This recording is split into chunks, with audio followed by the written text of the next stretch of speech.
much time. I think I'll now invite Vibhu to start.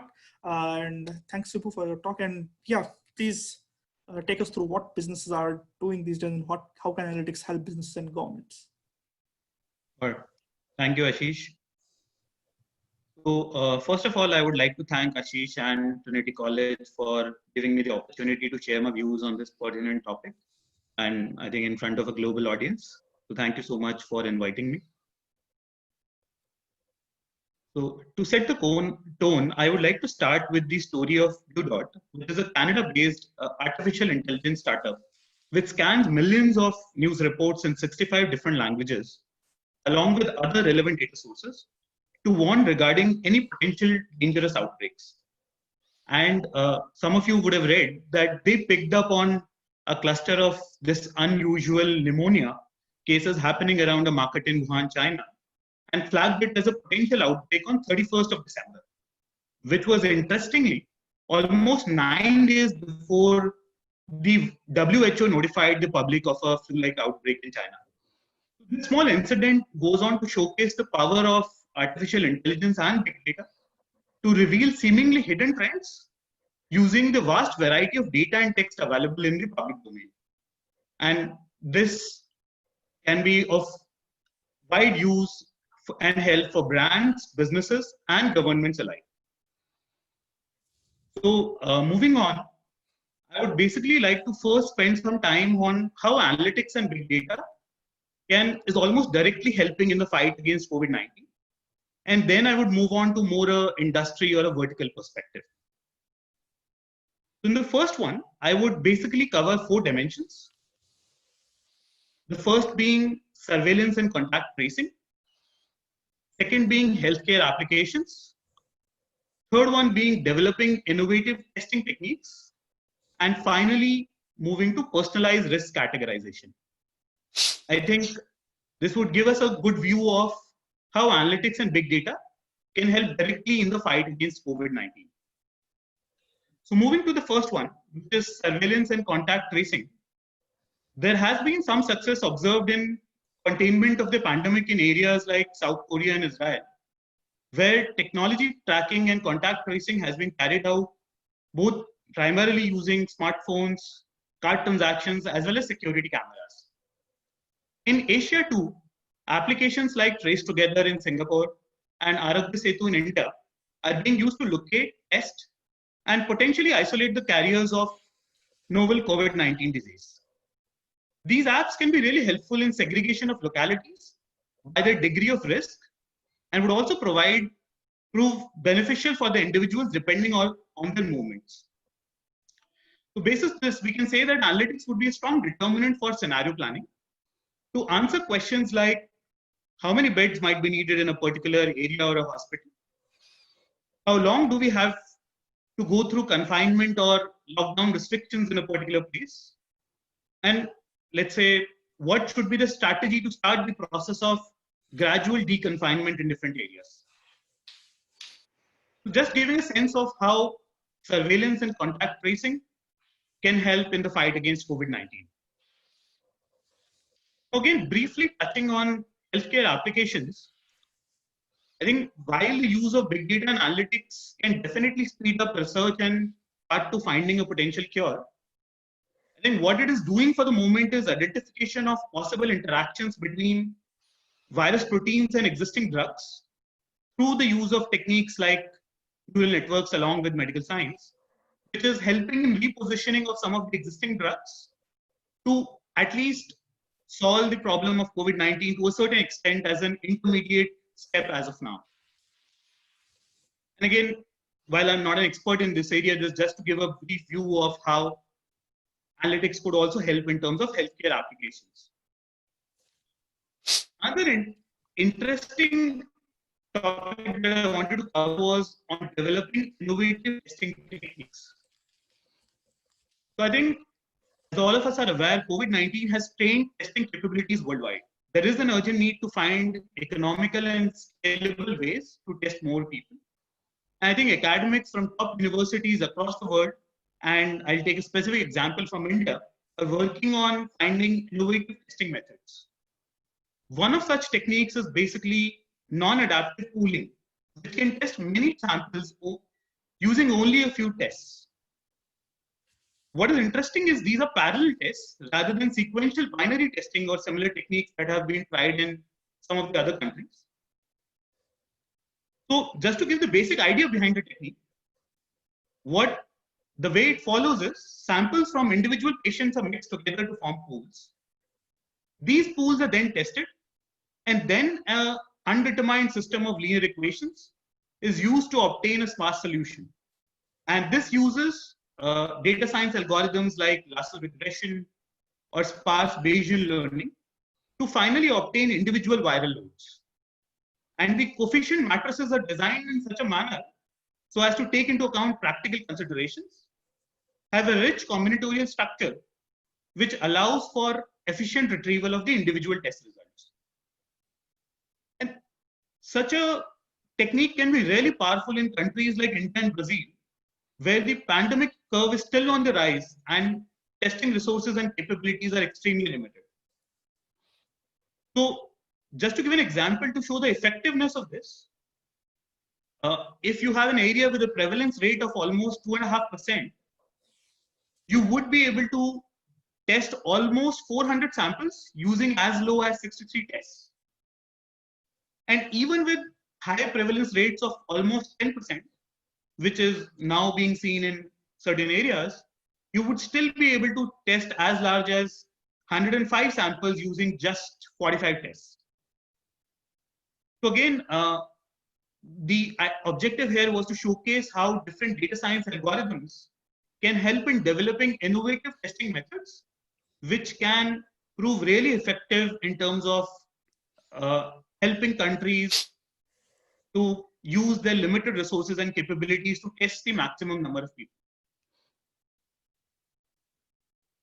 The last topic in this that I wanted to cover was on personalized risk categorization part, wherein using machine learning and artificial intelligence, a lot of data-driven firms in industries such as financial services, travel, insurance, retail, and media make personalized recommendations on what to buy and almost have adopted a personalized approach to even pricing, risk, and credit. Similarly, ML models can be trained to predict an individual's risk of suffering severe outcomes if infected, which would translate to basically the probability that somebody would need intensive care if affected, and also looking at the probability of death. So the kind of data which can be used to get to this would include basic medical history, presence of comorbidities such as diabetes, hypertension, etc., as well as the household composition. This clinical risk prediction could then be used to customize policy and resource allocation, either at an individual or at a household level. Another thing to note here is that data indicates that as high as 90% of the infected people are either asymptomatic or experience only mild symptoms. In theory, if we could reliably predict who those 90% people are, we would then be able to develop effective deconfinement strategies. These 90% deconfined individuals could also then help in what is being called as herd immunity. I think while a lot of countries are using age as the proxy for risk today, however, I think a more personalized, data-driven approach is required to make sure that you are able to classify people very accurately. And even small things like an individual, a young, healthy individual who's living with elderly parents having comorbidities should ideally be classified as high risk instead of being classified as low risk. So that's briefly giving a sense of how big data and analytics can help directly in the fight against COVID-19. Now I would move to the second section of the talk, which basically I want to talk about how big data and analytics can help different industries and businesses survive in the current scenario. And given my personal experience in the financial services industry over the last 7 to 8 years, I would like to specifically pick some examples from there to showcase how big data and analytics can add value to different organizations in the current times. So then again, picking up different examples here. So the first point I would like to pick up is sort of creating augmented product value propositions and relevant campaigns in the current time. So I think what I've been trying to see working with different financial services organizations and let's say credit card companies is that depending on the real-time changes in the spending and consumption patterns that they're seeing because of the COVID-19 scenario, I think existing value propositions that a lot of these firms and their services have, for example, that of a premium travel credit card, might become completely obsolete. And hence, I think it becomes very, very important that these firms are able to modify the kind of value proposition that they're providing their consumers today, and also run relevant campaigns and offers which make the customer interested in the current scenario based on the current kind of trends that they're seeing.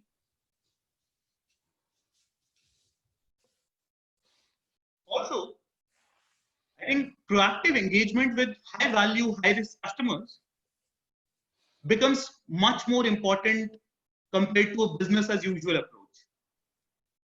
Given the high likelihood of customer attrition in the current phase, analytics could help in proactively reaching out to the consumers to bring a large value to the firm, but also possess a high risk of attrition. This use case is also very relevant, let's say, for the insurance industry, which would want to increase the persistency ratio for renewals right now by proactively reaching out to consumers and making sure that they're able to provide them flexibility in payments and make sure that renewals are happening.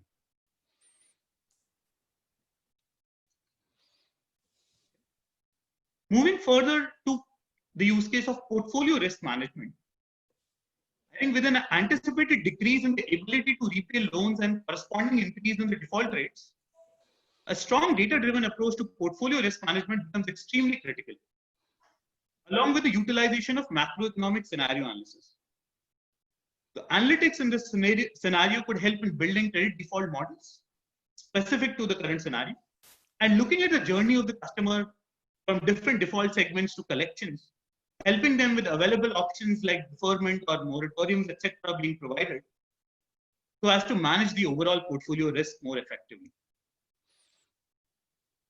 Okay, so I'd like to take a specific example where in terms of governments and financial institutions helping to finance small businesses, where I think today we've seen a large number of governments rolling out relief packages and liquidity measures. I think analytics can help streamline and quickly execute this process of giving out loans to small businesses. So taking the example of Paycheck Protection Program, which is implemented in the US by the Small Business Association, where the government is providing funding for approximately 3 to 6 months of payroll assistance, given like most of the amount is getting utilized for payroll costs. As part of this program, almost 4.5 million loans amounting over $500 billion have already been disbursed. This has put revenue into the hands of small merchants and businesses who otherwise might have declared bankruptcy and also furloughed employees. So I think I've seen analytics playing a key role for a lot of these originating banks by streamlining the end-to-end process of this loan application, disbursal, and also the forgiveness of the loan using a host of techniques like natural language processing and process automation.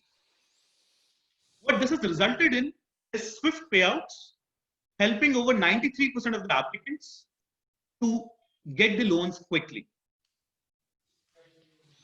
Some other examples that I would like to cover, which would be valid for multiple industries, would be things such as optimization of call center operations, wherein today you could effectively utilize AI-driven chatbots and cognitive voice assistants to handle a large pool of generic queries and only transfer a handful of them to customer service executives. Again, just to pick up a particular example, Rubik, a Tel Aviv-based startup, basically helps airlines reduce significant overload on call centers and streamlines passenger rebooking and refund process by using a mobile-based application driven by AI. So I think this broadly covers the different ways analytics and big data could help different stakeholders in the COVID-19 scenario, specifically looking at some examples from different industries. I would also like to call out while there have been significant advances in technology and data science algorithms over the last few years. I think a host of factors, such as the data being limited, having too much noise, and this also being a black swan event. What I've seen is some of the models which aim to predict the prevalence and extent of the disease still need to be taken with a pinch of salt. Also, I think there are a lot of privacy and ethical concerns with the use of personally identifiable data, which I think my co-panelists would also cover in some detail. All in all, I would like to summarize with saying that I believe big data and analytics would help different stakeholders, such as governments, policymakers, businesses, and individuals, to fight this pandemic together and come out stronger on the other side.